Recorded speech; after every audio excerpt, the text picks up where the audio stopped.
Kids, good evening. Tonight I want to tell you a story about enlightenment.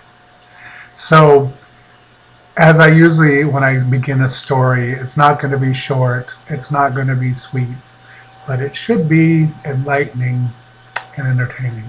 So, find your favorite beverage, snacks, whatever, put on an adult diaper, whatever it takes, sit back, relax. We're going to talk about enlightenment.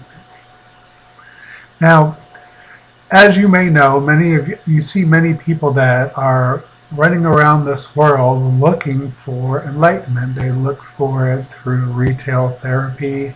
They look for it through psychological therapy, through religion, through gurus and shamans and all kinds of things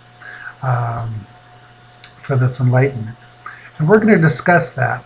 But first I want to give you a background on my history and my enlightenment and what it meant to me. So, first of all, I grew up in a family that was religiously non-religious. And the reason being was they could not agree on what religion to bring us up. My mother and her entire side of the family were very strong Lutheran in their background. Now, my father's side, my father particularly was very well versed in the Episcopalian version of Christianity, and my grandfather had those Anglican type leanings, and yet my grandmother, for a while at least, went to a Methodist church, which my father called the cult.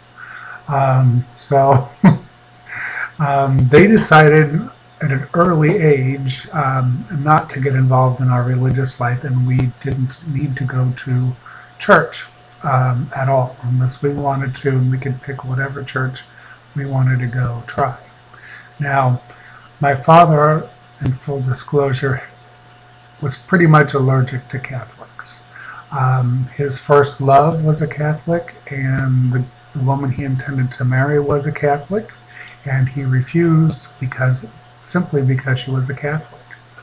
I heard a lot about her and that love rejection at a young age, and I got to meet her on the day of his funeral, and it was one of those awkward, uncomfortable moments in life where this woman I'd never met before but heard a lot about walks up, introduces herself, shakes my hand, and begins to tell me a long, very detailed story about how she taught my dad how to have sex and how well she did at it, and that every woman after her should be thanking her for all the great skills that she taught him. Meanwhile, I was standing next to my stepmother and there was a line of other people at the funeral reception line waiting to, shake my hand and give me my condolences. But yet she persisted for well over 10 minutes. So, just a little aside on the Enlightenment. But anyway, so I had really no background. Now, I did go to a Catholic church several times with some of my friends, because I had some friends, close friends that were Catholic. And actually, I rather enjoyed the Catholic Church because it was great. It was great theater. It was fire and brimstone. And what little faggot doesn't have wet dreams about getting poked by a man in a dress? I mean, let's face it. The Catholic Church offers it all. And color and fragrance and everything. So my father was absolutely mortified at the prospect that I liked the Catholic Church.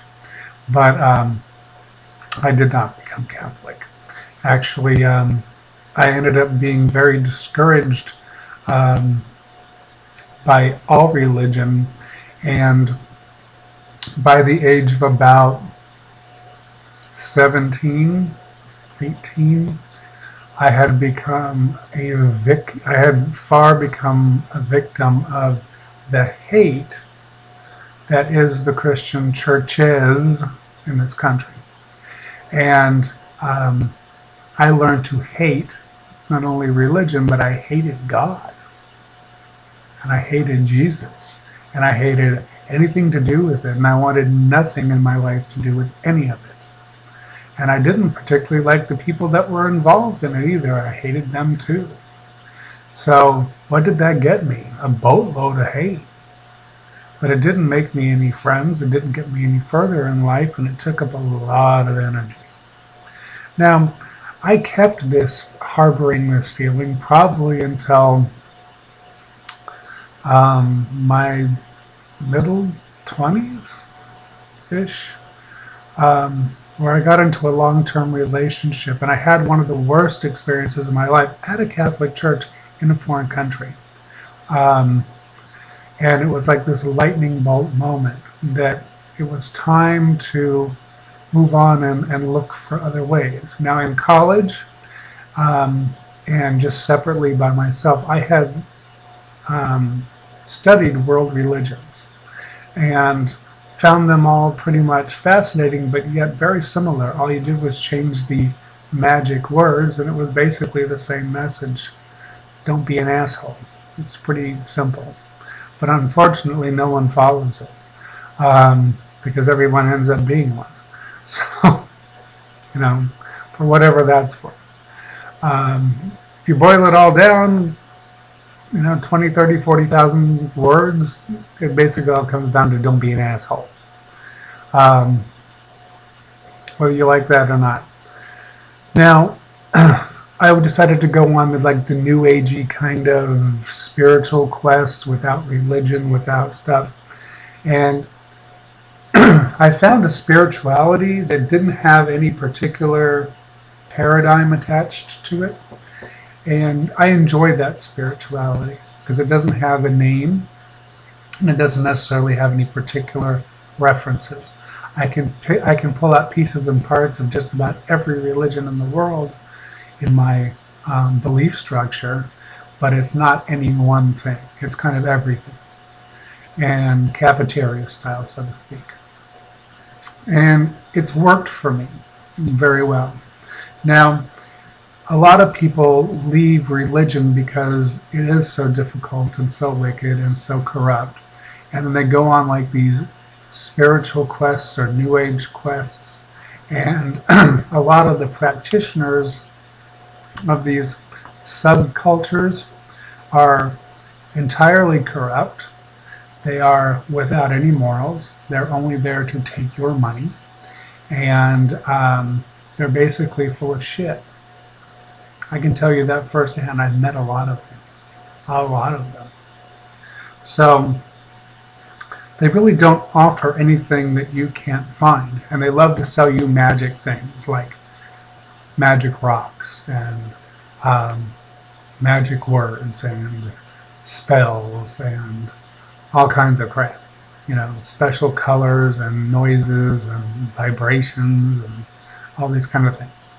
And while it might work for some people, for the most part, what I see when people get to that point in their life where they've abandoned traditional religion, now they're looking for spirituality in an alternative fashion, is that they're attached to their crap, and they like their crap. Now their mind is telling them that they need to go forth and have this enlightenment and get rid of their crap. But what I normally see, and what I've seen in my practice for years now, is that people don't really want to get rid of their crap. So they'll go 9/10 of the way down the street, spend thousands and thousands and thousands of dollars and hundreds of hours, and just stop, and then reset and begin again down a different path, and they never ever get to the destination because they really don't want to. So it's a game, and there's plenty of people willing to take your money and play the game with you. I, on the other hand, kept my enlightenment going, and I can explain from my perspective what I found. The more enlightened, it's like climbing up a hill, and you don't know what's on the other side. So that's the reference point I'm going to use. So you climb up this hill, and the higher you climb, you realize there's no people anymore. There's no forest anymore. It's like going past the timberline and suddenly you're in the Arctic freeze zone all by yourself. When you get to the top of the hill, it's just nothing but you. And it's lonely because you look down on the valley you just came from and you see the hypocrisy and you see the people that are talking at you but not talking to you. And you see the people that are only being polite enough to wait until you finish talking before they start talking again, and they're not listening to a word you say. And suddenly you realize just how alone you are, and that if you stop and you listen, that they basically give up everything that you'll ever need to know about them just by their conversations, their tone of voice, their inflection, and where they come from in any particular conversation. It's not rocket science at all. There's no mystical, magical, anything. It's just a matter of shutting up and listening. And the whole enlightenment gig for me was basically this. You learn to shut the fuck up inside. Turn your ego off. That la la la la la la crap, turn it off. Just listen to the God voice or the intuition. Comes through loud and clear if you learn to shut the hell up. But when you do, you realize also you're alone. So then how much fun is that? Because no one's there. And it gets boring, frankly. So then when you get to the top of this hill, you have a choice. Now you look down the other side of the hill, the past enlightenment hill, and basically it's an empty, barren wasteland, with a little bit of, how would I say this, land to fill for entertainment.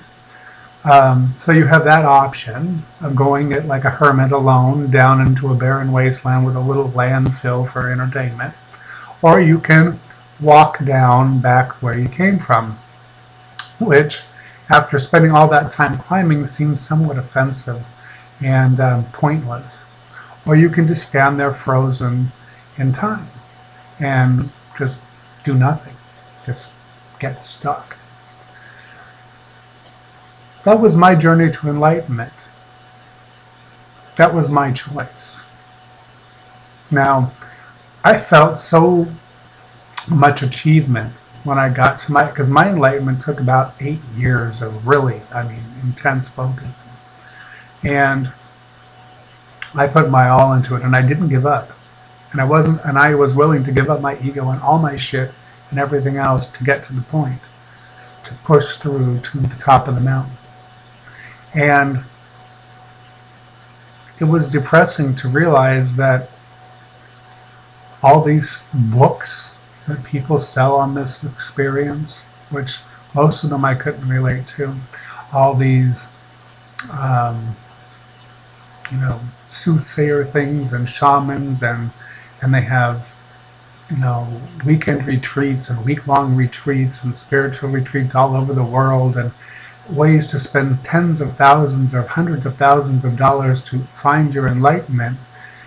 If it's only for you to just be there by yourself and realize that you're a ray of light of God like everyone else, but you're just a single ray, and so are all of they, and they're not together with you. In the big picture, we're all connected, but not really on the individual basis. Not at all. So, it kind of it helped throw me into quite a depression. That and other things.